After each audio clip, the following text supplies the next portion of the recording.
Okay, then let us start our class. October week 1 current affairs. So this is part of our general studies. And ఇప్పుడు ఈ particular class లో మనం October 1st week, right from October 1 to October 7th వరకు జరిగిన అన్ని major events ని cover చేయడానికి try చేద్దాం. And this class is going to be a bit elaborative, so try to stay till the end. Okay, so now let us start our class with the national news. So national లో కొన్ని important areas. So don't think that ఏంటి week 1 లో ఇంకా చాలా events జరుగుంటాయి కదా, ఎందుకు ఆ events ఇందులో కవర్ చేయలేదని చెప్పి మీకు డౌట్ రావచ్చు. See when a topic is developing, ఆ టాపిక్ ఇంకా ఫర్దర్ గా డెవలప్ అయ్యే ఛాన్స్ ఉన్న టాపిక్స్ ని నేను ఇందులో పెట్టలేదన్నమాట. So we can discuss that particular topic in the end. మొత్తం మంత్ ఎండ్ అంతా అయిపోయిన తర్వాత మనం డిస్కస్ చేసుకునే కరెంట్ అఫైర్స్ లో అప్పుడు మనం ఆ టాపిక్ ని డిస్కస్ చేసుకోవచ్చు. అంటే ఇక్కడ ఏ టాపిక్ అయితే అక్కడతోటి కంక్లూడ్ అయిపోయిందో ఓన్లీ ఆ టాపిక్సే మనకి ఈ క్లాస్ లో కనిపిస్తాయి. Okay, so first thing, cough syrup adulteration in paediatric medicine. మనకి మోస్ట్లీ అన్ని మెడికల్ షాప్స్ లో కూడా if you having a child in your house, లేకపోతే మీకు తెలిసిన వాళ్ళు ఎవరైనా ఉన్నారనుకోండి, so just think that there is a syrup called cough syrup అనమాట, దగ్గు సిరప్. కోల్డ్ డ్రిఫ్ అని చెప్పి ఒక కాఫ్ సిరప్ ఉంది. Now, even Indian government is striving for banning this cold reef completely. ఇది తమిళనాడు బేస్ కంపెనీ అన్నమాట కోల్డ్ రిఫ్ అనేది. So అసలు రీజన్ ఏంటి, ఎందుకు ఈ కోల్డ్ రిఫ్ అనే సిరప్ ఇంత నేషనల్ వైడ్ ఇమేజ్ ఎందుకు వచ్చింది కోల్డ్ రిఫ్ అనే దాని గురించి మనం తెలుసుకుందాం. సో రీసెంట్ గా మధ్యప్రదేశ్ లో ఈ సిరప్ వల్ల 22 చిల్డ్రన్ చనిపోయారు. So just because of one syrup. And even in Rajasthan and other state లో కూడా ఈ కోల్డ్ రిఫ్ సిరప్ ఎవరైతే కన్జ్యూమ్ చేసుకుంటున్నారో, చిల్డ్రన్ ఎవరైతే కన్జ్యూమ్ చేసుకుంటున్నారో, సో వాళ్ళకి డిఫరెంట్ హెల్త్ రిలేటెడ్ ఇష్యూస్ రావడం జరిగిందనమాట. సో ఎందుకు ఇలా వస్తోంది అని చెప్పి, even so we have this organisation called DGCA, drug controller general of India. So వీళ్ళు and national institute of virology, ఇలాంటి కొన్ని పెద్ద పెద్ద ఇన్స్టిట్యూట్స్ అన్ని ఈ కోల్డ్ రిఫ్ సిరప్ ని ఒక పర్టికులర్ బ్యాచ్ ని వీళ్ళు ఎగ్జామిన్ చేయడం స్టార్ట్ చేశారు. సో అప్పుడు వాళ్ళకి తెలిసింది ఏంటంటే ఈ కోల్డ్ రిఫ్ సిరప్ లో diethylene glycol and ethylene glycol అని చెప్పి 2 కెమికల్స్ కనిపించాయి వీళ్ళకి. And what are these 2 chemicals? Diethylene glycol and ethylene glycol. So general దీన్ని DEG ఆర్ EG అని అంటారనమాట. సో ఈ కెమికల్స్ ఎవరైతే కన్జ్యూమ్ చేసుకుంటారో, ఓరల్ వేలో కన్జ్యూమ్ చేసుకుంటారో, సో వాళ్ళకి సీరియస్ కిడ్నీ ఇంజురీస్ అయ్యే ఛాన్సెస్ ఉంటుంది. And in case of children it may even lead to death as well, ఎందుకంటే వాళ్ళ బాడీ దాన్ని తట్టుకోలేదు కాబట్టి. So the saddest part is, అసలు దీన్ని ఎందుకు యూజ్ చేస్తారో తెలుసా? This is something which is used in engine oils. So engine oils, printing ink and dyes, ఇలాంటి వాటిల్లో ఈ డైఇథైలిన్ గ్లైకాల్ అనే దాన్ని యూజ్ చేస్తారు. And the same the traces of this diethylene glycol and ethylene glycol was found in this cold reef syrup. ఈ Coldrif syrup లో ఈ chemicals యొక్క కంటామినేషన్ అనేది కనిపించింది. అయితే even so the central bodies they say that no, Coldrif syrup లో ఏం లేవు అని చెప్పి స్టార్టింగ్ లో వీళ్ళు కంప్లీట్ గా దీన్ని పక్కదారి పట్టించాలని చెప్పి చూసినా గానీ, ఈవెన్ తమిళనాడు బేస్డ్ టెస్ట్లు కండక్ట్ చేసినప్పుడు so they found out that these chemicals are present in this syrup. Okay, so and this is something only one particular batch లోనే ఇలా జరిగింది అని చెప్పి వీళ్ళు మెన్షన్ చేశారనమాట. So this is the first thing, మనకి ఈ 2 ఇంపార్టెంట్ కెమికల్స్ గురించి తెలియాలి, diethylene glycol and ethylene glycol. Okay, so now let us look at the second topic, Operation Konkan. So this is another one more important event that took place in the month of October. Joint naval exercise between Indian Navy and British Navy anamata. So we have these different types of exercises, right? మనకి ఆర్మీకి సంబంధించి కొన్ని exercises ఉంటాయి, నేవీకి సంబంధించి ఉంటాయి, air force కి సంబంధించి ఉంటాయి. And this operation Konkan is a naval exercise. అంటే Indian Navy and Royal Navy of Britain, so ఈ రెండింటికి మధ్య జరిగిన ఒక బైలేటరల్ ఎక్సర్సైజ్ అనమాట ఇది. Okay, so now this is a very interesting exercise because for the first time ఈ 2 countries కి సంబంధించిన క్యారియర్ స్ట్రైక్ గ్రూప్, అంటే so we have something called aircraft carriers. So ఇండియాకు ఒక ఎయిర్ క్రాఫ్ట్ క్యారియర్ ఉంది, దాని పేరేంటి? INS Vikrant. In the similar way UK కి సంబంధించి HMS her majesty prince of Wales అని చెప్పి ఇంకొక ఎయిర్ క్రాఫ్ట్, వాళ్ళకి సంబంధించిన ఎయిర్ క్రాఫ్ట్ క్యారియర్ అనమాట. సో ఈ 2 ఎయిర్ క్రాఫ్ట్ క్యారియర్లు ఈ ఆపరేషన్ కొంకన్ ఎక్సర్సైజ్ లో పార్టిసిపేట్ చేశారు.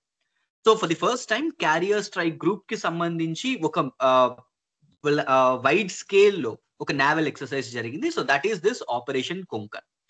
So this is not for the first time. This is something which started in 2004. So 2004 నుంచి ఎవ్రీ 2 years ఒకసారి ఈ నావల్ ఎక్సర్సైజ్ జరుగుతుంది. సో ఎగ్జామ్స్ లో మీకు డైరెక్ట్ గా క్వశ్చన్ రావచ్చు ఇలాంటి పర్టికులర్ టాపిక్ కి సంబంధించి. Operation Konkan are exercise Konkan is associated with is a joint naval exercise between Indian Navy and Dash. So Indian నేవీతో పాటు బ్రిటిష్ నేవీ, ఈ రెండు నేవీస్ కలిపి ఈ ఆపరేషన్ కొంకన్ అనే దాన్ని చేస్తాయి. Okay, so this is first one. This is the first exercise that we are going to that we discuss today. Second one is exercise NATPOLREX 10. So what is this NATPOLREX? So exercise NATPOLREX అంటే ఏంటో చూద్దాం. So this is the 10th edition of NATPOLREX. ఇది ఇండియాకి సంబంధించి. So this is not like outside countries ఎవరితోటి మనం చేయట్లేదు, ఇది బైలేటరల్ ఎక్సర్సైజ్ కాదు. యాక్చువల్గా ఇందులో ఏం జరుగుతుందంటే, see India is having a very long coastal line and 3 sides మనకి వాటర్ తోటి కవర్ చేయబడుతుంది. And at the same time ఇండియాలో మనకి natural resources, oil and natural gas అనేది అబండెంట్ గా దొరుకుతాయి సీషోర్ లో. సో మనం దాన్ని ఎక్స్ట్రాక్ట్ చేస్తూ ఉంటాం. అండ్ మనం అప్పుడప్పుడు ఏం చూస్తామంటే ఈ ఎక్స్ట్రాక్షన్ ప్రాసెస్ లో మనకి హార్మ్ఫుల్ కైండ్ ఆఫ్ పొల్యూషన్ అనేది రిలీజ్ అవుతుంది. And at the same time మనకి ఇంకొకటి ఏం అబ్జర్వ్ చేస్తామంటే, ఈ షిప్ క్యారియర్స్ ఏవైతే ఉంటాయో ఈ ఆయిల్ అండ్ న్యాచురల్ గ్యాస్ ని ఎక్స్ట్రాక్ట్ చేస్తున్నప్పుడు ఫైర్ యాక్సిడెంట్స్ అనేవి కూడా ఎక్కువ జరుగుతూ ఉంటాయి. సో అలాంటి వాటిని కంట్రోల్ చేయడమే ఈ NATPOLREX యొక్క మెయిన్ ఆబ్జెక్టివ్ అనమాట. సో ఆ ప్రిపేర్డ్నెస్ ని తెలుసుకోవడానికి ఈ ఎక్సర్సైజ్ కండక్ట్ చేస్తారు. సో ఎవరు కండక్ట్ చేస్తారు ఈ exercise? Indian coast guard, ICG. So Indian coast guard వాళ్ళు కండక్ట్ చేశారనమాట in the Coast of Chennai on October 5th and 6th of 2025. So ఇది ఎందుకు చేస్తారు? To enhance India's preparedness to tackle marine oil spills. మనకి oil spills అనేవి జరుగుతూ ఉంటాయి extraction process లో. మనం సీ గ్రౌండ్ లో నుంచి ఆయిల్ ఎక్స్ట్రాక్ట్ చేస్తున్నప్పుడు కొన్నిసార్లు మెషినరీ ఫెయిల్యూర్ వల్ల ఈ ఆయిల్ అనేది స్పిల్ అవుతుంది. దానివల్ల అక్కడ ఉన్న ఎన్వైరన్మెంట్ అండ్ ఇకో సిస్టమ్ అంతా డ్యామేజ్ అవుతుంది. సో ఆ టైంలో మనం ఎలా దాన్ని ఎలా ట్యాకిల్ చేయాలి, ఎలా మిటిగేట్ చేయాలి అని చెప్పి ఈ ఎక్సర్సైజెస్ కండక్ట్ చేసుకుంటారనమాట. So just to know the preparedness. And అలాగే ఇంటర్ ఏజెన్సీ కోఆర్డినేషన్. సో ఇలాంటి టైంలో ICG కానీ అండ్ అలాగే వేరియస్ అదర్ కంట్రీస్ యొక్క పార్టిసిపేషన్ అనేది కూడా important. So that's why we see this thing. ICG, ministry of environment, major ports, oil companies and other maritime agencies, and even 40 observer countries and 32 international countries also participated in this exercise. So inni countries participate chesayanamata, endukante this is something which can't be done only by ICG. Alanti oil spill enada jarigi oka environmental emergency lantidi vastundi ani ante only one particular organization cannot tackle this. Anduku even the major bodies like Ministry of Environment and Ports Authorities, so వీళ్ళందరి influence కూడా ఉండాలన్నమాట, దీని మీద participation కూడా ఉండాలి. So this is exercise NATPOLREX 10.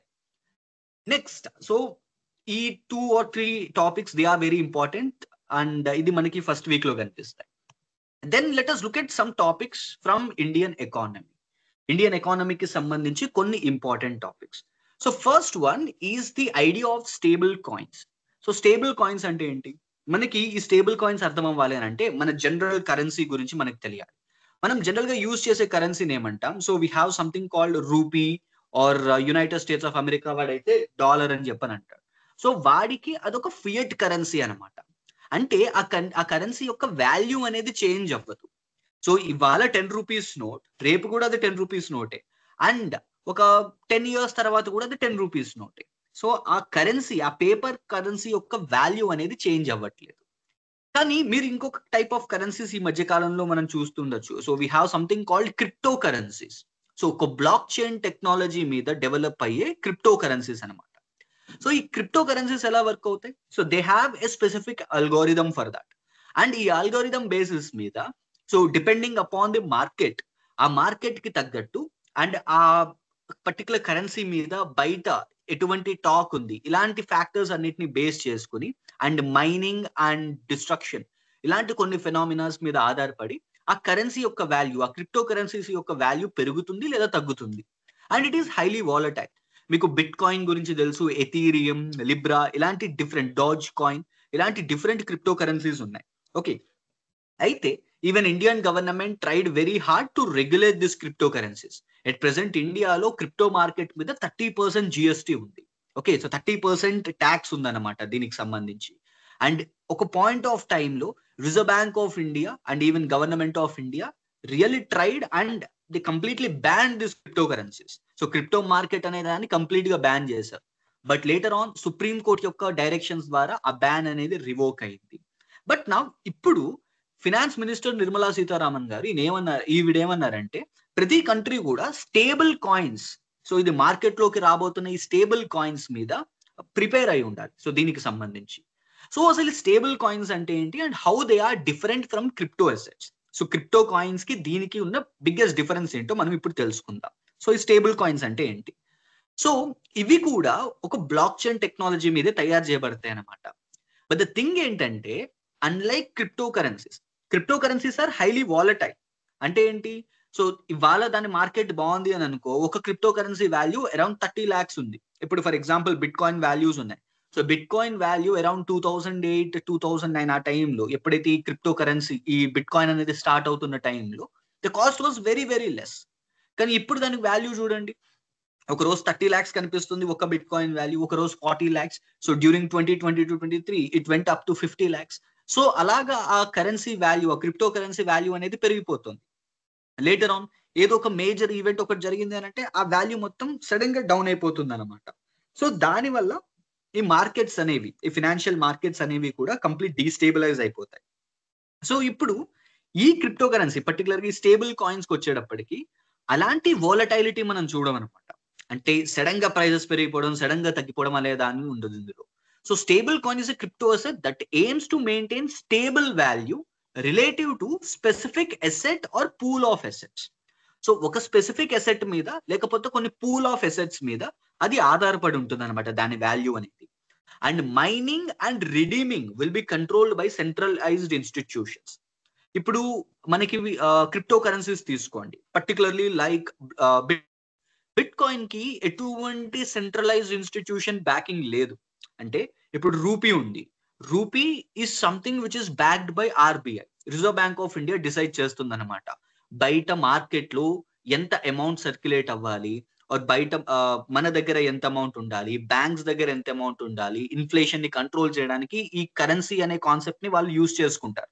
Currency inflow and out flow అనే concepts use చేసుకుంటారు. In the same way ఇప్పుడు మనకి ఈ డాలర్స్ కనిపించాయి అనుకోండి, డాలర్స్ ఫెడరల్ రిజర్వ్ అని చెప్పని ఉంటుంది యునైటెడ్ స్టేట్స్ ఆఫ్ అమెరికాలో. సో వాళ్ళు కంట్రోల్ చేస్తారు. So there is an institution to control these rupee and dollar. కానీ క్రిప్టో కరెన్సీస్ కి ఇలాంటి సెంట్రలైజ్డ్ ఇన్స్టిట్యూషన్ అనేది కనిపించదు అనమాట. కానీ ఈ స్టేబుల్ కాయిన్స్ కి మటుకు ఒక సెంట్రలైజ్డ్ ఇన్స్టిట్యూషన్ యొక్క బ్యాకింగ్ ఉంటుంది.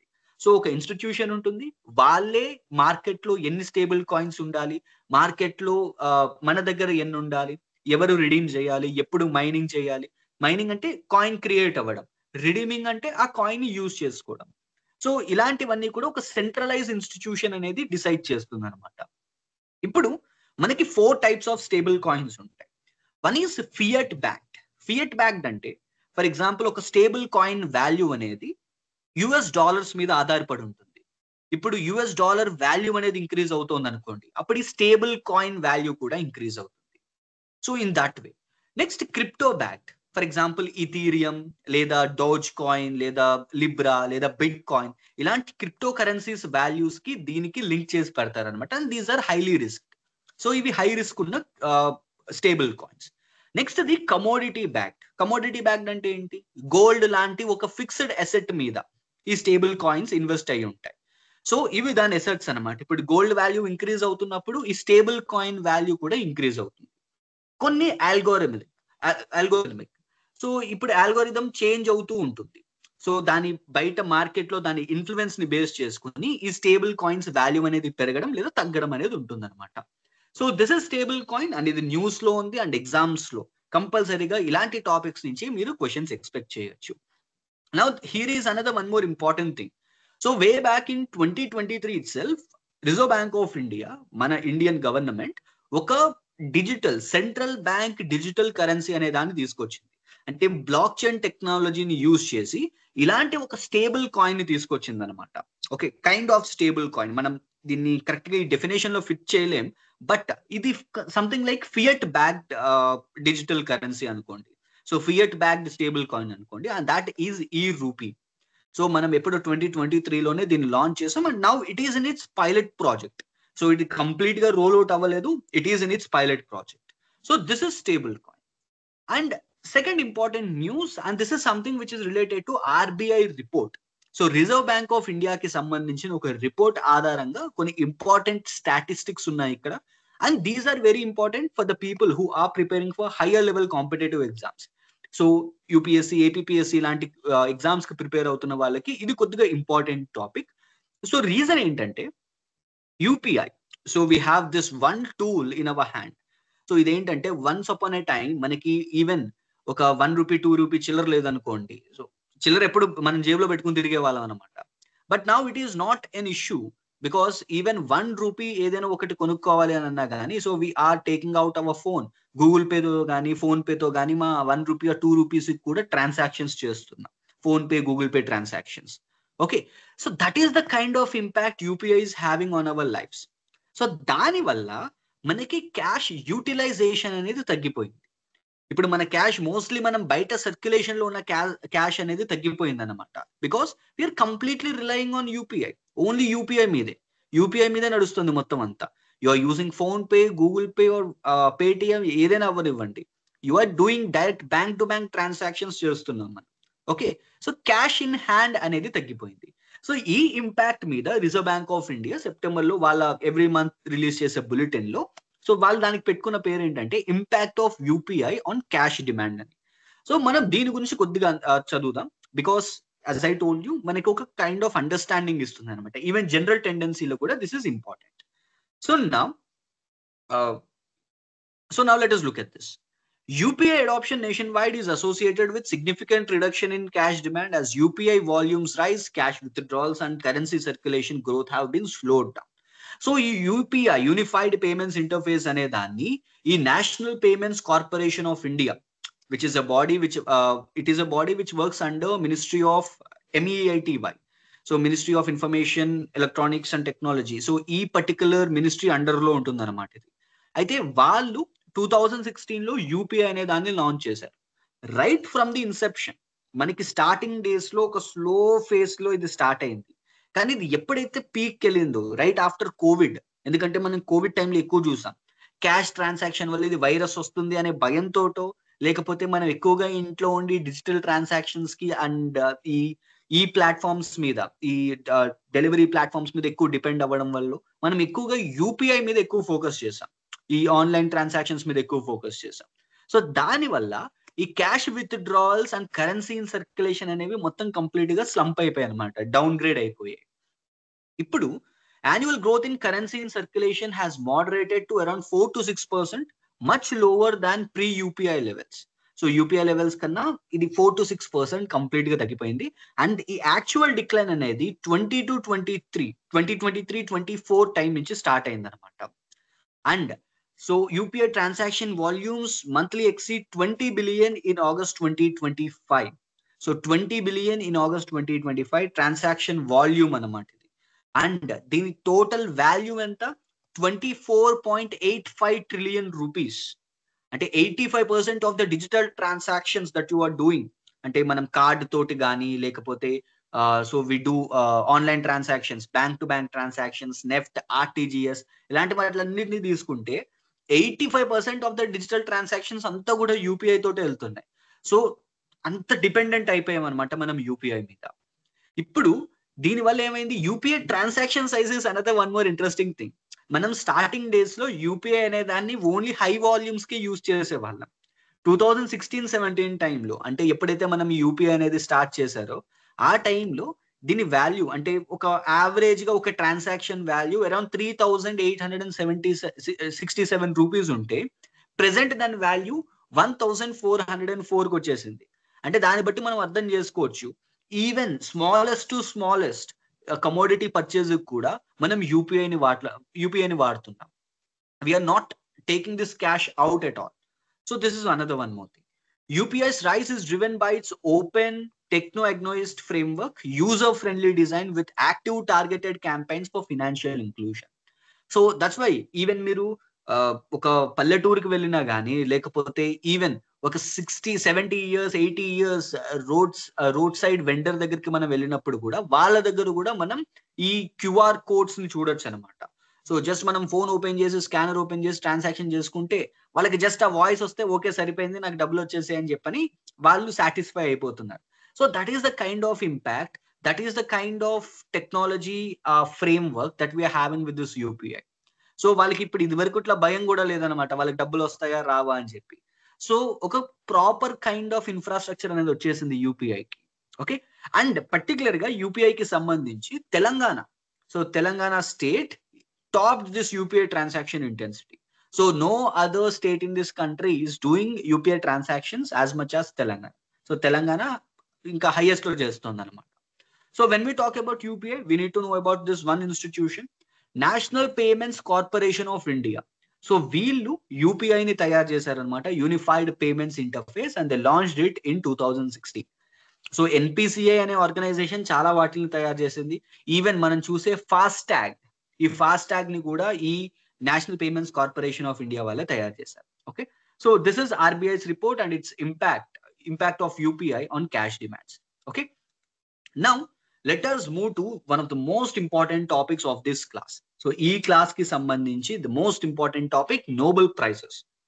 సో Nobel Prizes ఈ 6 different fields లో ఈ ఇయర్ 2025 కి సంబంధించిన నోబెల్ ప్రైజెస్ ని అనౌన్స్ చేశారు. సో ఇప్పుడు మనం ఈ 6 ఫీల్డ్స్ లో ఎవరెవరికి నోబెల్ ప్రైజెస్ వచ్చాయని చెప్పి చూద్దాం. అండ్ అలాగే వాళ్ళ వర్క్ ఏంటి, సో ఏ వర్క్ గాను, వాళ్ళు చేసిన ఏ పనికి గాను ఈ నోబెల్ ప్రైజెస్ ఇచ్చారో కూడా మనం తెలుసుకుందాం. So names might sound very very tongue twisters. ఇవి టంగ్ ట్విస్టర్స్ లాగా ఉంటాయి, చాలా కఠినంగా ఉంటాయి మనం పలకడానికి కూడా. బట్ రిపీటెడ్ గా లేదా చిన్న చిన్న మార్కింగ్స్ ని పెట్టుకుంటే మనం ఈ నేమ్స్ ని గుర్తు పెట్టుకునే ఛాన్సెస్ ఉంటాయి. సో ఎగ్జామ్ లో మనల్ని ఫిల్ ఇన్ ద బ్లాంక్స్ కాదు కదా అడిగేది, మల్టిపుల్ చాయిస్ క్వశ్చన్స్ అడుగుతారు కాబట్టి గుర్తు పెట్టుకోవడం ఈజీ ఒక రకంగా. So Nobel Prize for physics 2025. So first ఒకసారి నోబెల్ ప్రైజెస్ గురించి డిస్కస్ చేసుకుంటే, so we have this person called Alfred Nobel. So Alfred Nobel, so ఎవరికైతే ఈయన గురించి తెలియదో, ద థింగ్ ఈస్ ఈయన డైనమైట్ ని కనిపెట్టాడు అనమాట. So dynamite it is a bomb, ఒక బాంబ్ అనుకోండి. సో ఈ డైనమైట్ ని కనిపెట్టాడు. అండ్ లేటర్ ఆన్ ఈ డైనమైట్ అనే కాన్సెప్ట్ తోటే మనకి ఆటమ్ బాంబ్ ఇలాంటి different kind of massive large scale disaster related instruments అన్ని కూడా ఈ డైనమైట్ నుంచి పుట్టుకుంటూ వచ్చినవి. ఓకే. అందుకు ఈయనని అందరూ మెర్చెంట్ ఆఫ్ డెత్ అని కూడా అనేవారు. సో చావున అమ్మే వర్తకుడు అని చెప్పని అనేవారు. సో అండ్ ఈయన ఏమనుకున్నారంటే, జనాలు నన్ను ఇలా గుర్తుపెట్టుకుంటే నేను ఇన్ని రోజులు నేను చేస్తున్న ఈ ఇన్వెన్షన్స్ కానీ ఇన్నోవేషన్స్ అన్ని కానీ వేస్ట్. నేను చనిపోయిన తర్వాత జనాలందరూ నన్ను ఒక మంచి పని చేశాను అని చెప్పని గుర్తుపెట్టుకోవాలి అని అనుకున్నాడు. సో అందుకే ఈయన ఏం చేశాడంటే, ఈయన ఒక విల్ రాశాడనమాట, ఒక వీలునామా రాశాడు. ఆ వీలునామాలో ఏమన్నాడంటే, ఇదిగో నేను చనిపోయిన తర్వాత నా ఆస్తి మొత్తం తోటి ఒక ఫౌండేషన్ ని ఎస్టాబ్లిష్ చేయండి.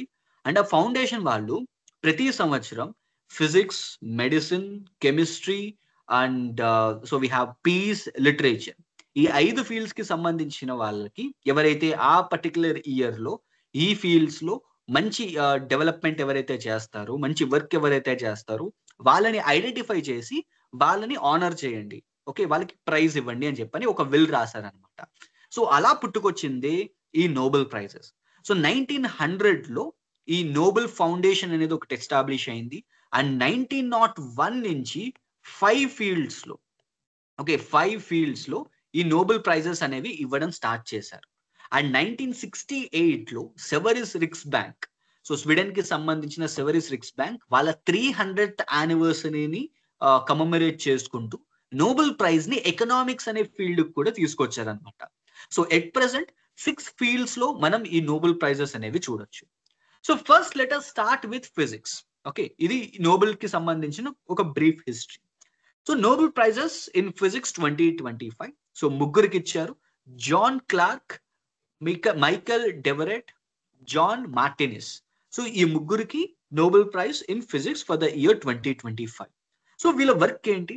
For the discovery of macroscopic quantum mechanical tunnelling and energy quantization in an electric circuit. So వింటేనే మనకు అర్థం అవుతుంది కదా, so this is a very very high level concept అని. But let us try and understand this in simple terms. ఒక simple టర్మినాలజీలో అసలు వీళ్ళ వర్క్ ఏంటో అర్థం చేసుకుందాం. సో మీకు క్వాంటమ్ మెకానిక్స్ తెలుసా? తెలీదు. సో క్వాంటమ్ మెకానిక్స్ అంటే సింపుల్ గా చెప్తాను. ఇట్ ఇస్ సంథింగ్ లైక్ మనకి ఏవైతే ప్రాక్టికల్ గా అప్లికబుల్ కావో ఒక మైన్యూట్ స్కేల్లో, ఒక ఆటమిక్ లెవెల్లో, అంటే ఆటమ్స్ అంటే మనకి సూక్ష్మ పరికరాలు, సూక్ష్మ, it is something like this smallest of the smallest things అనమాట. ఒక మెటీరియల్ లో గానీ, ఒక ఆబ్జెక్ట్ లో గానీ ఒక అన్డివైజబుల్ పార్ట్ ని మనం ఆటమ్ అని అంటాం. ఓకే, సో దాది ఆటమ్ అంటే. అండ్ అందులో జరిగే కొన్ని ఈవెంట్స్ ని వీళ్ళు రికార్డ్ చేసి ఆ ఇందులో జరిగే కొన్ని మెకానికల్ ఈవెంట్స్ క్వాంటమ్ మెకానిక్స్ అంటే. ఓకే, ఇప్పుడు అందులో స్మాలెస్ట్ డాన్స్ లో జరుగుతున్నాయి చూసారా, అవి లార్జ్ స్కేల్లో అప్లికబుల్ అవుతాయా అవ్వవా? That is the biggest question. And దానికి వీళ్ళు ఆన్సర్ చేయడానికి స్టార్ట్ చేశారనమాట. సో ఇదేంటంటే మీకు ఏదైనా ఒక పర్టికులర్ ఈవెంట్, ఒక ఫిజిక్స్ కి రిలేటెడ్ గా ఒక అన్యాచురల్ ఈవెంట్ అనేది మనకి స్మాలెస్ట్ లెవెల్లో జరగచ్చు, అదే క్వాంటమ్ మెకానిక్స్ అంటే. కానీ మనం దీన్ని లార్జ్ స్కేల్ లెవెల్ కి తీసుకెళ్లేటప్పుడు అది జరుగుతుందా లేదా? సో దానికి వీళ్ళు కొన్ని ఇన్స్ట్రుమెంట్స్ యూజ్ చేస్తారు. So we have something called super conductors. So ఈ సూపర్ కండక్టర్స్ ఏంటంటే unlike normal metals and normal minerals లాగా కాకుండా వీటికి కొన్ని స్పెషల్ ఫీచర్స్ ఉంటాయన్నమాట. సో వీళ్ళు వాటిని యూజ్ చేసి, ఆ సూపర్ కండక్టింగ్ సర్క్యూట్స్ ని యూజ్ చేసి ఈ క్వాంటమ్ మెకానిక్స్ మీద ఎక్స్పెరిమెంట్స్ చేయడం స్టార్ట్ చేశారు. సో వాళ్ళు చేస్తున్న మేజర్ ఎక్స్పెరిమెంట్స్ ఏంటంటే ఏవైతే ఈ స్మాలెస్ట్ లెవెల్లో జరుగుతున్నాయో అవే మ్యాక్రోస్కోపిక్ లెవెల్లో కూడా జరిగేలా చేయడం. అంటే మ్యాక్రోస్కోపిక్ అంటే పెద్దగా జరిగేలాగా, బిగ్ ఈవెంట్స్ లో జరిగేలా చేయడం. అండ్ వీళ్ళ వర్క్ గాను ఈ year Nobel Prize for physics వీళ్ళ ముగ్గురికి ఇచ్చారనమాట. అండ్ ఈ ఫిజిక్స్ కి సంబంధించి నోబెల్ ప్రైజ్ ఎవరు ఇస్తారు? Royal Swedish Academy of Sciences, Sweden లో ఉంది, and they will award Nobel Prize in physics. So physics కి సంబంధించి నోబెల్ ప్రైజ్ ఈ Royal Swedish Academy of Sciences ఇస్తారు. Okay, next Nobel Prize in chemistry, Susumu Kitagawa, Richard Robson, Omar Yaghi. So ఈ ముగ్గురికి గాను కెమిస్ట్రీలో ఈ ఇయర్ కి నోబెల్ ప్రైజ్ ఇచ్చారనమాట. సుసుము, రిచర్డ్, ఒమర్. ఓకే, సో ఈ 3 మెంబర్స్. సో వీళ్ళకి ఎందుకు ఇచ్చారు? సో వీళ్ళ వర్క్ ఏంటి? సో వీళ్ళు చేసిన వర్క్ ఏంటో కూడా మనం చూద్దాం. So they invented something called metal organic frameworks, MOFs, metal organic frameworks అనే దాన్ని వాళ్ళు తయారు చేశారనమాట. సో ఇవేంటంటే, so it is a kind of sponge like structure అనమాట. ఇది మనకి ఏదైతే కార్బన్ ఎక్స్ట్రాక్ట్స్ ఉంటాయో వాటిల్ని క్యాప్చర్ చేసుకుంటుంది, అండ్ పొల్యూటెంట్స్ ఏవైతే ఉంటాయో వాటిల్ని క్యాప్చర్ చేసుకుంటుంది. ఈవెన్ అట్మాస్ఫియర్ లో ఉన్న వాటర్ ని కూడా ఇది క్యాప్చర్ చేసుకోగలదు అనమాట. సో దట్స్ వై ఇప్పుడు మనం కార్బన్ న్యూట్రాలిటీ గురించి మాట్లాడుతున్నాం. So we are talking about carbon efficiency. So carbon footprint ని మనం తగ్గించాలి, బయటకి ఎంతైతే కార్బన్ డైఆక్సైడ్ రిలీజ్ చేస్తున్నామో వాటన్నిటిని మళ్ళీ మనం ఎక్స్ట్రాక్ట్ చేయాలి నేచర్ నుంచి అని చెప్పని మాట్లాడుతూ ఉంటాం. ఇప్పుడు దానికి ఇది యూజ్ అవుతుంది అనమాట. ఓకే, సో ఈ MOFs will be used for that. So to store gases, to filter pollutants and to capture carbon dioxide efficiently. Okay, so వీళ్ళు ఈ ఎంఓఎఫ్స్ అనే దాన్ని తయారు చేశారు. అండ్ ఈవెన్ దీనికి కూడా royal Swedish Academy of sciences వాళ్ళే ఈ నోబెల్ ప్రైజ్ ఇస్తారు కెమిస్ట్రీకి కూడా. Okay, next for physiology are medicine. So medicine లేదా ఫిజియాలజీ. సో ఫిజిక్స్ కి ఫిజియాలజీకి కన్ఫ్యూజ్ అవ్వద్దు, physiology and medicine or same things.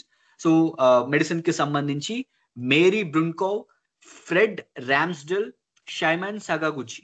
So ఈ ముగ్గురికి మెడిసిన్ లేదా ఫిజియాలజీలో ఈ ఇయర్ కి గాను నోబెల్ ప్రైజ్ ఇచ్చారు. ఓకే, సో వీళ్ళు తయారు చేసింది ఏంటి అండ్ వీళ్ళ వర్క్ ఏంటో కూడా మనం తెలుసుకుందాం. Now just think of this thing. మనం ఏదైనా మన బాడీకి ఏదైనా ఒక డిసీజ్ కానీ లేకపోతే హెల్త్ అప్సెట్ అయ్యింది అనుకోండి, so we have a proper immune system. మన బాడీకి ఒక ఇమ్యూన్ సిస్టమ్ ఉంది. సో ఇమ్యూన్ సిస్టమ్ ఎలా వర్క్ చేస్తుంది?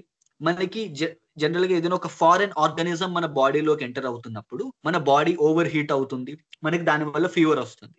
So fever is not a bad thing. ఇదేంటంటే ఇది మన ఇమ్యూన్ సిస్టమ్ ని కరెక్ట్ గా వర్క్ చేస్తున్నట్టు అనమాట. సో మన బాడీ దాన్ని రిపెల్ చేస్తుంది, ఆ బ్యాక్టీరియా తోటో ఆ వైరస్ తోటో ఫైట్ చేస్తున్నట్టు అనమాట. కానీ కొన్నిసార్లు ఈ ఇమ్యూన్ సిస్టమ్ అనేది మన ఓన్ బాడీని అటాక్ చేయడం స్టార్ట్ చేస్తుంది. మన బాడీలో ఉన్న గుడ్ జెమ్స్ మీద, గుడ్ బ్యాక్టీరియా మీద కూడా ఫైట్ చేస్తూ మన బాడీలో విత్ ఇన్ ద బాడీ ఒక కైండ్ ఆఫ్ ఒక వార్ఫేర్ ఎన్వైరన్మెంట్ ని తీసుకొస్తుంది అనమాట. సో మన బాడీ సెల్స్ ని అది అటాక్ చేస్తుంది. కానీ ఇలా అటాక్ చేసినప్పుడు మనకి కొన్ని డిసీజెస్, ఆటో ఇమ్యూన్ డిసీజెస్ అంట, లైక్ డయాబెటీస్ కానీ, ఆర్థరైటిస్ కానీ, లూపస్ కానీ, ఇలాంటి కొన్ని డిసీజెస్ వచ్చే ఛాన్స్ ఉందన్నమాట. అయితే కానీ ఇది అందరికీ రాదు కదా, ఓన్లీ కొంతమందికే వస్తుంది. ఎవరికైతే ఒక హెరిడేటరీ కైండ్ ఆఫ్ జీన్ ఉందో, సో వాళ్ళలోనే మనం ఇలాంటి డిసీజెస్, ఇలాంటి ఆటోఇమ్యూన్ డిసీజెస్ అనేవి చూస్తాం. So what is protecting us from these autoimmune diseases? So మన ఇమ్యూన్ సిస్టమ్ లోనే so we have something called regulatory T cells, దీన్నే అంటారు. సో వీటిని మనం peacekeepers in the immune system అని అంటాం. సో మన ఇమ్యూన్ సిస్టమ్ లో, మన రోగ నిరోధక శక్తిలో, so we have something called Tregs, regulatory T cells. So ఈ రెగ్యులేటరీ టీ సెల్స్ యొక్క వర్కింగ్ ని వీళ్ళు కనుగొన్నారనమాట. And they discovered FOXP3 gene which controls the creation of these peacekeeper cells. So ఈ టీ సెల్స్ ని ఏది తయారు చేస్తుంది? FOXP3 gene. సో ఇది తయారు చేస్తుంది అనమాట. అండ్ దీని ద్వారా ఏమవుతుంది, మన బాడీలో విత్ ఇన్ ద బాడీ మన ఇమ్యూన్ సిస్టమ్ మనకి అగైనెస్ట్ గా వర్క్ చేయకుండా ఇది కాపాడుతుంది. ఓకే. అండ్ ఈ Karolinska Institute of Sweden, so they will award this Nobel Prize in medicine. So medicine కి సంబంధించి కారోలిన్స్కా ఇన్స్టిట్యూట్ ఉంది స్వీడన్ లో, సో వాళ్ళు మెడిసిన్ కి నోబెల్ ప్రైజ్ ఇస్తారు. Okay. Then Nobel Prize in literature. So László, so he's an Hungarian author అనమాట. అంటే ఈయనకి, లాష్లో అనే ఆయనకి లిటరేచర్ లో నోబెల్ ప్రైజ్ ఇచ్చారు for the year 2025. Okay. So his work is almost related to kind of ఎలా చెప్పొచ్చునంటే, so he reminds us that art gives hope and clarity even when the world seems to fall apart. So ఒక ray of hope kind of works ఈయనవన్నీ కూడాను. And ఈయన రాసిన most important books Satantango and Melancholy of Resistance. So ఈ two, this is the first book of this person and this is the second book. And ఈ రెండు కూడా చాలా important books. Okay. And committee termed him as a visionary and affirming author. And ఈయన హంగేరీకి సంబంధించిన person. And Swedish Academy will award Nobel Prize in literature. So literature కి సంబంధించి Swedish Academy వాళ్ళు ఈ ప్రైజ్ ఇస్తారనమాట. Okay. So László, and he's from Hungary. Next Nobel prizes for the peace, Maria Corina Machado. So ఈవిడ వెనుజులాకి సంబంధించిన ఒక pro democracy leader. So Venezuela for a long period of time it was under a kind of dictatorship. అది original గా బయటికి కనిపించే dictatorship కాదు, కానీ ఒక సింగిల్ పర్సన్ లేదా ఒక single political party complete dominance తోటి ఉండేదన్నమాట వెనుజులా అనేది. అండ్ ఈవిడ అరెస్ట్లు, బ్యాన్లు, థ్రెట్స్ ఇవన్నిటిని పక్కన పెట్టి ఈవిడ ఫ్రీ ఎలక్షన్స్ కోసం ఈవిడ పాటుపడింది. అండ్ ఈవిడికి Nobel Prize for the peace for the year 2025 ఈవిడికి ఇచ్చారనమాట. Okay. So Norwegian Nobel Committee will award this Nobel Prize in peace. Okay. So Maria Corina. Next, Sveriges Riksbank economic sciences in memory of Alfred Nobel. So economics science కి సంబంధించిన Nobel Prize ఇది. So ఎవరికి ఇచ్చారు ఇది? Joel Mokyr, Philippe Aghion, Peter Howitt. So ఈ ముగ్గురికి economics praise ఇచ్చారు. And ఈ ముగ్గురు నేమ్స్ మీరు కంప్లీట్ గా రిపీటెడ్ గా చదివితే మీకే గుర్తుంటే, బట్ ద థింగ్ ఈస్ ఈ ముగ్గురికి ఇచ్చారు కదా, వీళ్ళు చేసిన వర్క్ ఏంటో తెలుసుకుందాం. And that is very important for us. So ఇప్పుడు ఇందులో they explained why some countries grow rich and why others stay poor. కొన్ని కంట్రీస్ ఏమో బాగా అభివృద్ధి చెందుతున్నాయి, కానీ కొన్ని దేశాలు మటుకు అలాగే పేద దేశాల కింద ఉంటున్నాయి. అసలు ఈ వ్యత్యాసం ఎందుకు వస్తుంది, డిఫరెన్స్ ఎందుకు వస్తుంది అని చెప్పి వీళ్ళు కనిపెట్టారనమాట. అంటే వీళ్ళు ఒక థియరీ ప్రపోజ్ చేశారు. And for that practicality and for that theory they got this Nobel Prize in economics. So economics కి సంబంధించి, అర్థశాస్త్రానికి సంబంధించి వీళ్ళకి నోబెల్ ప్రైజ్ ఇచ్చారు. సో వీళ్ళు చెప్తుంది ఏంటంటే ఇన్నోవేషన్. సో ఇన్నోవేషన్ అనేది మోస్ట్ ఇంపార్టెంట్ థింగ్. ఏదైనా ఒక కొత్త దాన్ని వీళ్ళు తయారు చేశారనుకో, ఆ కంట్రీ అభివృద్ధి అవుతోంది. అలాంటి ఉత్పత్తి లేదు అని అంటే ఆ కంట్రీ పూర్ కంట్రీ కిందే ఉంటుంది. జోయల్ మోకర్ అంటే ఇందాక మనం చూసిన వాళ్ళలో ఫస్ట్ పర్సన్ అనమాట. అతను ఏం చెప్తున్నాడంటే, history's technological revolution, for example England లో స్టార్ట్ అయిన ఇండస్ట్రియల్ రెవల్యూషన్ లాంటిది. సో అదేం చేస్తుందంటే సొసైటీని, it encourages society's invention and shared knowledge. So దాని వల్ల సొసైటీ అనేది డెవలప్ అవుతుంది. So we need technological revolutions. For example UPI ఉంది. UPI is a technological revolution కదా. So in that way that is something. ఇలాంటి వాటి వల్ల, ఈ టెక్నాలజికల్ రెవల్యూషన్స్ వల్ల సొసైటీ అనేది బూస్ట్ అవుతుంది అనమాట. Second, the second and third person Aghion and Howitt. So వీళ్ళు ఏం చెప్పారంటే క్రియేటివ్ డిస్ట్రక్షన్. ఇప్పుడు ఒక కొత్త ఇన్నోవేషన్ వచ్చినప్పుడు పాత ఇండస్ట్రీని డిస్ట్రాయ్ చేస్తుంది. But at the same time ఇప్పుడు ఈ కొత్త ఇండస్ట్రీ ఏదైతే ఉందో అది జాబ్ క్రియేషన్ ని లేదా ఒక బెటర్ కైండ్ ఆఫ్ సొసైటీని కూడా క్రియేట్ చేస్తుంది అనమాట. సో ఎట్ ది ఎండ్ వాళ్ళు ఏం చెప్తున్నారంటే innovation is the key thing. So innovation వల్లే మనకి ఈ కంట్రీస్ అనేవి డెవలప్ అవుతాయి. అండ్ ఏ కంట్రీస్ అయితే ఇన్నోవేషన్ చేయట్లేదో ఆ కంట్రీస్ అనేవి అలా పూర్ కంట్రీస్ కింద మిగిలిపోతాయి అని చెప్పారు. And for their work so they are going to get awarded with this economics prize, Nobel prize. అయితే ఇప్పుడు మనం చూస్తున్న వాళ్ళలో వీళ్ళందరూ కూడా జస్ట్ విన్నర్స్ మటుకి, వీళ్ళకి ఇంకా అవార్డ్స్ ప్రెజెంట్ చేయలేదు. డిసెంబర్ 2025 వీళ్ళకి ఈ అవార్డ్స్ ప్రెజెంట్ చేస్తారనమాట. ఓకే. అండ్ ఈ ఎకనామిక్ సైన్సెస్ కి royal Swedish Academy of sciences వాళ్ళు ఈ నోబెల్ ప్రైజ్ ఫర్ ఎకనామిక్స్ ఇస్తారు. అయితే ఈ సెవెరస్ రిక్స్ బ్యాంక్ గురించి మీకు ఇందాక స్టార్టింగ్ లో చెప్పాను. ఈ బ్యాంక్ దాని 300th యానివర్సరీని కమమరేట్ చేసుకుంటున్నప్పుడు they announce this economics prize. అందుకు ఈ ప్రైజ్ కి సంబంధించిన ఫండింగ్ నోబెల్ ఫౌండేషన్ నుంచి రాదనమాట. సో నోబెల్ ఫౌండేషన్ కి ఆ మనీ అంతా కూడా the will of Alfred Nobel రాసుకున్న విల్ లో నుంచి అండ్ బయట ఉండే ఫిలాంథ్రపిస్ట్ అండ్ డోనర్స్ వాళ్ళ దగ్గర నుంచి వస్తుంది. కానీ ఈ ఎకనామిక్స్ ప్రైజ్ కి మటుకు సెవెరస్ రిక్స్ బ్యాంక్ వాళ్ళు ఫండ్ చేస్తారనమాట. సెవెరస్ రిక్స్ బ్యాంక్ వాళ్ళు ఈ ప్రైజ్ కి సంబంధించిన మనీ ఇస్తారు. Okay. So Sveriges Riksbank it is the Sweden central bank. Okay.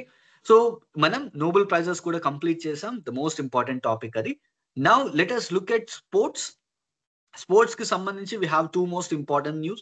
One is Vidarbha wins Irani Cup. So Irani cup it is associated with cricket. So ఇది cricket కి సంబంధించిన cup, ఇది Irani cup అనేది. ఇప్పుడు మనకి రంజీ ట్రోఫీ తెలుసు కదా. So India's domestic test match series. So ఈ రంజీ ట్రోఫీ అనేది మనం ఎవ్రీ ఇయర్ చూస్తాం, ఈ రంజీ ట్రోఫీ అనేది. అండ్ ఈ రంజీ ట్రోఫీలో ఎవరు విన్ అయ్యారు? ఈ ఇయర్ విదర్భ విన్ అయింది. అయితే ఈ ఇరానీ కప్ ఎలా ఉంటుందంటే, ఎవరైతే ఈ రంజీ ట్రోఫీ విన్ అవుతారో, ఏ టీం అయితే ఈ రంజీ ట్రోఫీ విన్ అవుతుందో ఆ టీం వాళ్ళు మిగిలిన రెస్ట్ ఆఫ్ ఇండియా టీం తోటి ఆడతారనమాట. అండ్ మిగిలిన రంజీ టీమ్స్ ఉంటాయి కదా, ఆ రంజీ టీమ్స్ లో ఉన్న బెస్ట్ ప్లేయర్స్ అందరూ కలిపి rest of India, ROI rest of India అని చెప్పి ఒక టీం క్రియేట్ అవుతుంది. అండ్ ఆ టీం తోటి ఆడతారు. అండ్ ఈవెన్ ఈ ఇరానీ కప్ లో ఈవెన్ ఇలా ఈ ఆడే కప్ ని వీళ్ళు ఇరానీ కప్ అని పేరు పెట్టుకున్నారు దీనికి. అండ్ ఇరానీ కప్ కూడా విదర్భ విన్ అయింది. So Ranji winners Vidarbha and Irani cup winners are also Vidarbha. Okay.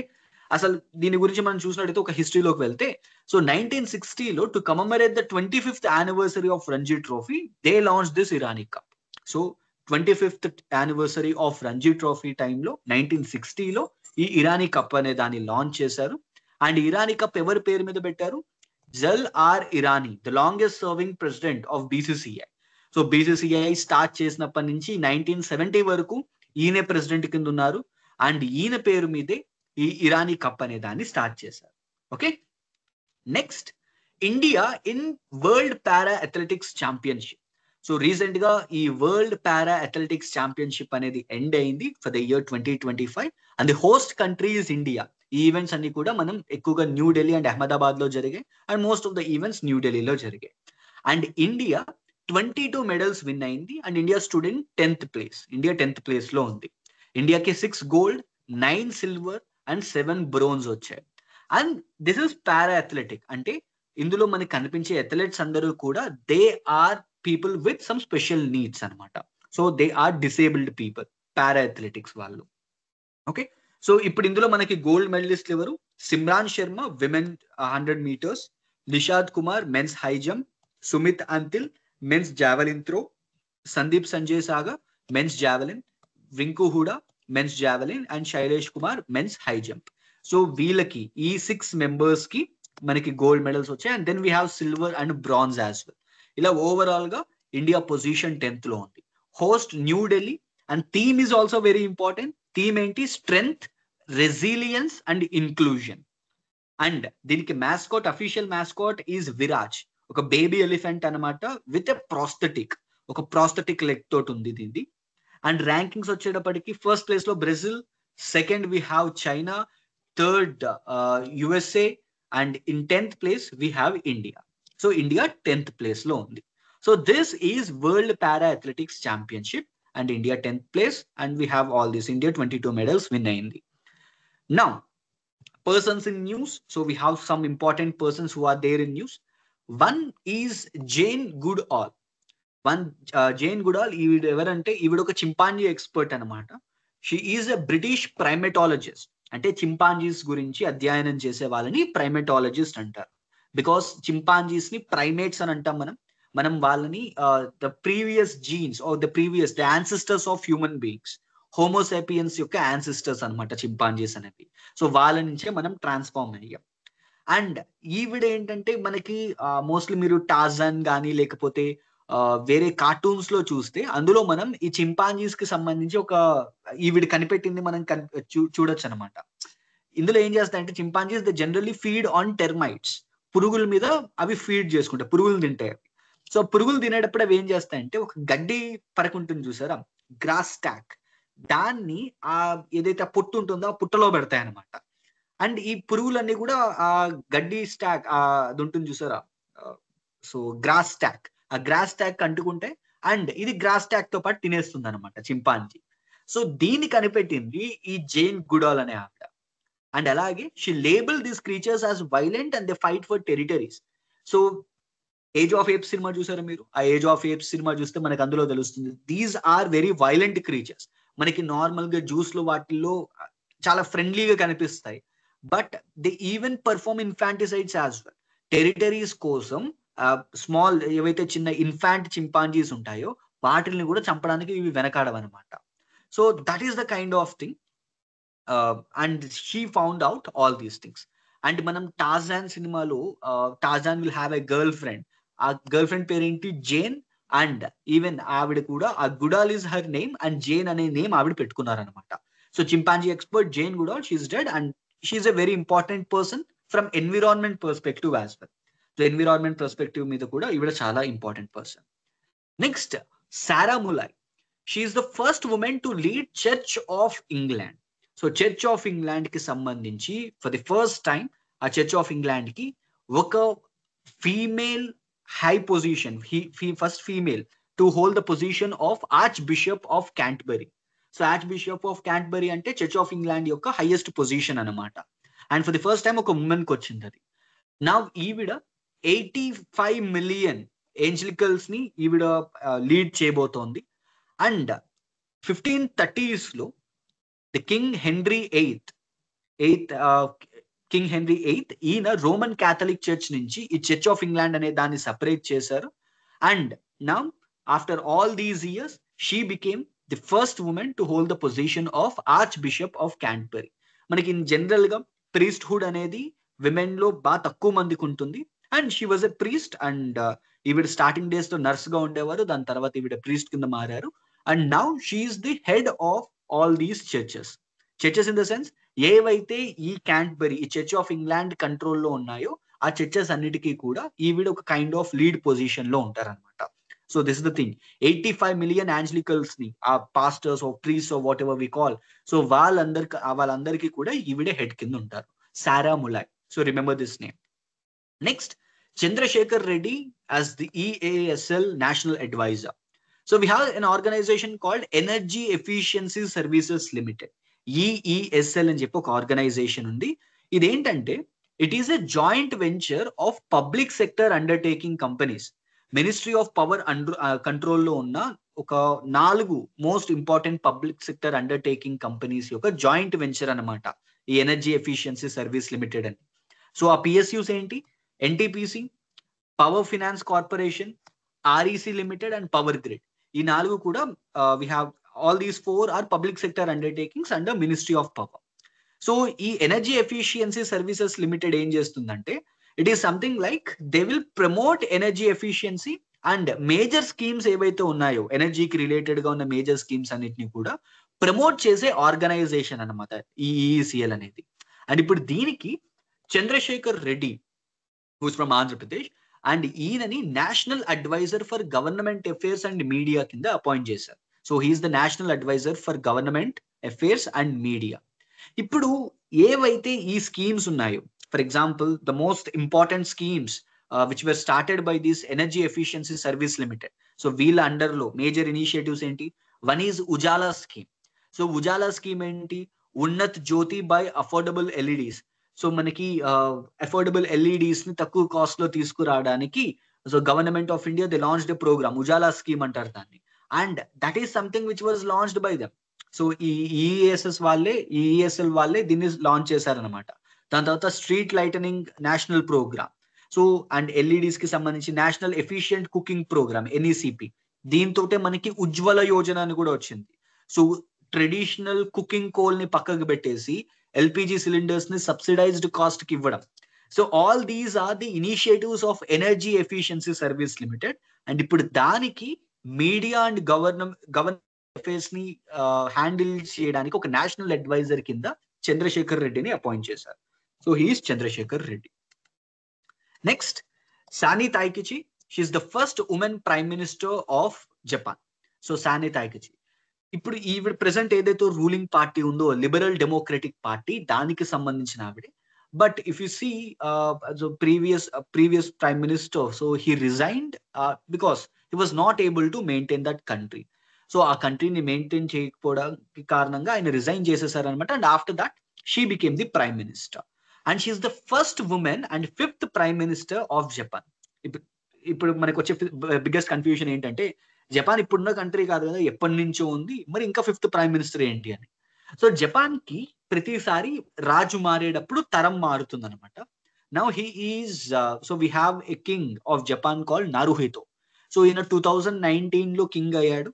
అప్పుడు ఆయన రెజిమ్ చేంజ్ చేశాడు, దాన్ని రేవా ఎరా అంటారు. సో ఈ రేవా ఎరాలో we have her as the first woman and the 5th prime minister. Okay, so Sanae Takaichi. ఇప్పుడు ఈవిడికి ముందున్న ఛాలెంజెస్ ఏంటంటే, at present Japan is facing a severe economic stagnation. Okay, Trump tariffs వల్ల and different reasons వల్ల Japan is facing a severe economic stagnation, and దాన్ని వీళ్ళు out beat చేయాలి. And at present Japan government is having a high government debt.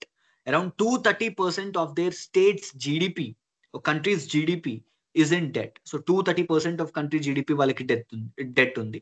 And అలాగే demographic decline. ఆ కంట్రీకి ఇప్పుడున్న biggest trouble and biggest setback ఏంటి అని అంటే, ఆ కంట్రీలో ముసలి వాళ్ళు ఎక్కువ అవుతున్నారు. Old age population is increasing Japan. So దాన్ని వీళ్ళు అవుట్కమ్ చేయాలన్నమాట. And these are the biggest challenges that he is having in front of her. Okay, so this is Sanae Takaichi, the first women prime minister of Japan. Next Andhra Pradesh కి సంబంధించిన కొన్ని important events చూద్దాం. One, ఇవి నాకు news paper లో కనిపించిన కొన్ని important events and some places. మనం జస్ట్ కరెంట్ అఫైర్స్ పర్స్పెక్టివ్ నుంచే కాకుండా న్యూస్ లో మనకు కనిపిస్తున్న ప్లేసెస్ ని కూడా మనం హైలైట్ చేసుకుందాం ఈ పర్టికులర్ టాపిక్ లో. One is Belum caves. ఇది న్యూస్ పేపర్ క్లిప్పింగ్ లో వచ్చింది in the first Sunday. So ఈ బెలం కేవ్స్ గురించి ఎవరికైతే తెలియదో, we can see this Belum caves in former గా అయితే కర్నూలులో, ఇప్పుడు ప్రెసెంట్ నంద్యాల డిస్ట్రిక్ట్ లో మనకు కనిపిస్తాయి. సో కొలిమిగుండ్ల మండలం of Nandyal, formerly Kurnool district of Andhra Pradesh. So ఇవి ఏంటంటే second largest caves in India. So we have Krem Liat Prah, ఇది మేఘాలయలో ఉంటుంది అనమాట ఈ కేవ్ సిస్టమ్. అండ్ అది లాంగెస్ట్ అయితే, ఫస్ట్ లార్జెస్ట్ అయితే, సెకండ్ లార్జెస్ట్ వచ్చేటప్పటికి ఈ Belum caves of Andhra Pradesh. Okay, ఈ కేవ్స్ చిత్రావతి అనే ఒక రివర్ మీద, చిత్రావతి అనే ఒక రివర్ ఈ కేవ్ ని తయారు చేసింది. ఒక రిపీటెడ్ ఇరోజన్ వల్ల అక్కడుండే నార్మల్ రాక్, సాఫ్ట్ రాక్ అనేది ఇరోడ్ అయిపోయి ఈ కేవ్స్ అనేవి క్రియేట్ అయ్యాయి అనమాట. Okay, and once upon a time ఈ బెలం కేవ్స్ అనేవి జైన్స్ అండ్ బుద్ధిస్ట్ మాంగ్స్ కి సంబంధించిన ఆశ్రయం అన్నమాట ఇది. So Buddhist and Jain monks they use to inhabitate in these Belum caves. ఈ బెలం కేవ్స్ లో వాళ్ళు ఉండేవారు. అండ్ సో ఇక్కడ మనకి ఏంటంటే స్టాల్క్లైట్ కనిపిస్తుంది, స్టాల్గమైట్స్, కోనోలైట్స్. అంటే మనకి ఏదైనా ఒక కేవ్ ఉందనుకోండి, ఆ కేవ్లు ఇవి ఉంటాయి చూసారా, సో వీటినే స్టాల్గమైట్స్ అండ్ స్టాల్కలైట్స్ అని అంటాం అనమాట. సో ఈ కైండ్ ఆఫ్ క్రీచర్స్ అన్ని కూడా మనకి, ఈ కైండ్ ఆఫ్ స్పెషల్ ఫీచర్స్ అన్ని మనకి ఈ బెలం కేవ్స్ లో కనిపిస్తాయి. ఓకే, సో ఇరోజన్ వల్ల ఎప్పుడైతే చిత్రావతి నది ఈ ఏరియాలో నుంచి ఫాస్ట్ గా యంగ్ స్టేజ్ లో ఉన్నప్పుడు ఈ ప్లేస్ లో నుంచి వెళ్ళిందో, అప్పుడు ఇక్కడ ఉన్న సాఫ్ట్ రాక్ ని ఇరోడ్ చేసింది. సో దాని వల్ల బెలం కేవ్స్ అనేవి ఫామ్ అయ్యాయి. సో మనకి ఇందులో గుర్తుపెట్టుకోవాల్సింది ఏంటంటే, this the second largest cave system. First వచ్చేటప్పటికి క్రిమ్లియాత్ ప్రా ఆఫ్ మేఘాలయ, అండ్ ఇది కర్నూల్, ఓల్డ్ అయితే కర్నూల్, ప్రెసెంట్ అయితే నంద్యాల డిస్ట్రిక్ట్ ఆఫ్ ఆంధ్రప్రదేశ్ లో ఉంది. ఇది చిత్రావతి నది ద్వారా ఏర్పడింది. అండ్ ఇక్కడ మనకి స్టాల్కలైట్, స్టాల్గమైట్స్ కనిపిస్తాయి. ఓకే, ఇవే స్టాల్కలైట్, స్టాల్గమైట్స్ అంటే, వీటిల్నే మనం స్టాల్కలైట్, స్టాల్గమైట్స్ అంటాం. Okay, next Kurnool Bunny festival.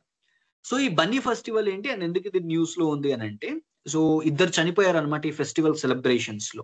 And చాలా మంది సివియర్ గా ఇంజూర్ అయ్యారు. సో ఈ బన్నీ ఫెస్టివల్ దేవరగట్టు, కర్నూలులో దేవరగట్టు అనే ప్లేస్ లో జరుగుతుంది.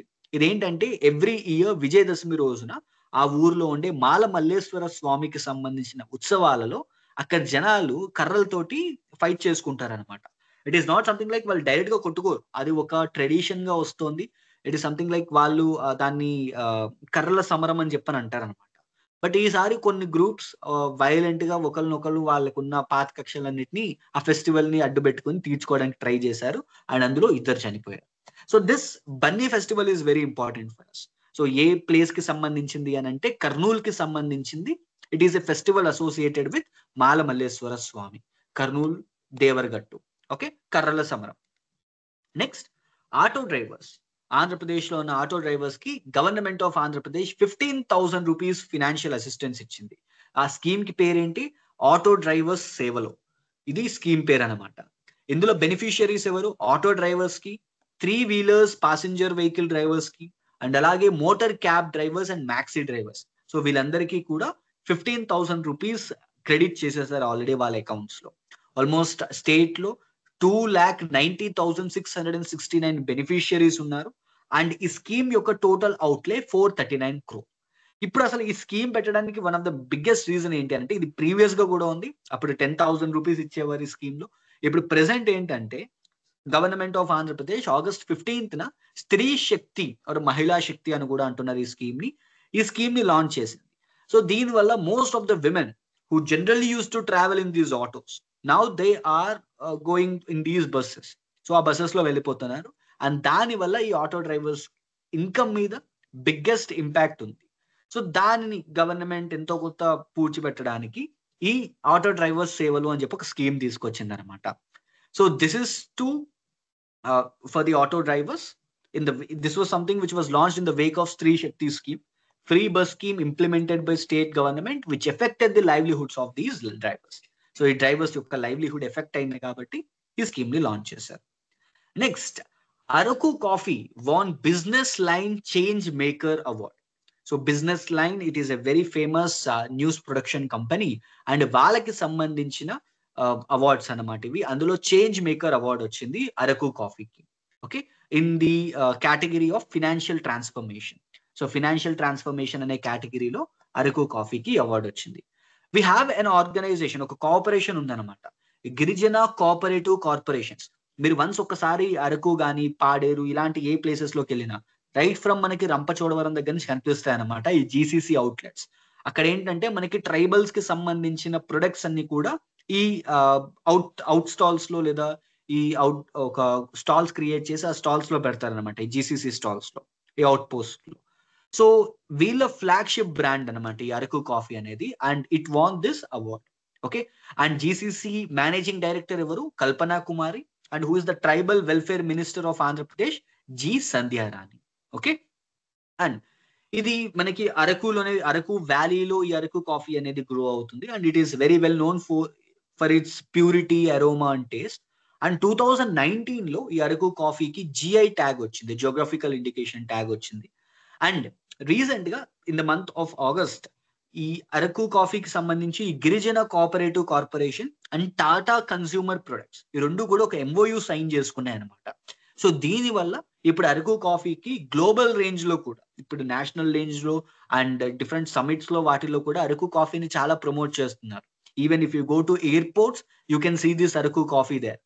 బట్ ద థింగ్ ఈస్, ఇప్పుడు ఇంకా గ్లోబల్ అప్రిసియేషన్ కోసం even Tata consumers is we signed an MOU with this Tata consumers. ఇప్పుడు ఏంటంటే ఇండియాకి సంబంధించి ఇండియాస్ ఫస్ట్ ఆర్గానిక్ సోలబుల్ కాఫీని వీళ్ళు తయారు చేయబోతున్నారు అనమాట. Okay, so this is Araku coffee which van this business line change maker award. Next, Swachh Andhra awards 2025. So October 2nd ఈ స్వచ్ఛ ఆంధ్ర అవార్డ్స్ అనౌన్స్ చేశారు. And October 6th or 7th they gave these awards to the winners. Okay, so ఇప్పుడు ఎవరెవరికి వచ్చింది ఇది? Guntur municipal corporation కి స్వచ్ఛ Sarvekshan special category award ఇచ్చారు. And Mangalagiri Tadepalli municipal corporation కి 1 to 3 lakh population కేటగిరీలో ఇచ్చారు. So what is the cleanest municipal corporation? Guntur municipal corporation. And Mulkuduru Ponnur మండలంలో బెస్ట్ స్వచ్ఛ గ్రామ సంఘం జొన్నలగడ్డ మెయిన్ అంగన్వాడి క్లీనెస్ట్ అంగన్వాడి అనమాట. ఉన్న అన్ని అంగన్వాడీస్ లో జొన్నలగడ్డ అంగన్వాడి. చుట్టుకుంటి రైతు బజార్ cleanest farmer market. MEPMA best social media management. Prakasam, Srikakulam and Visakhapatnam ఎస్హెచ్జీస్ terrace gardening and home composting కేటగిరీలో వాళ్ళకి అవార్డ్స్ ఇచ్చారు. అండ్ శానిటేషన్ వర్కర్స్ కి ఇండివిజువల్ అవార్డ్స్ ఇచ్చారు, స్వచ్ఛతా వారియర్ అని చెప్పి.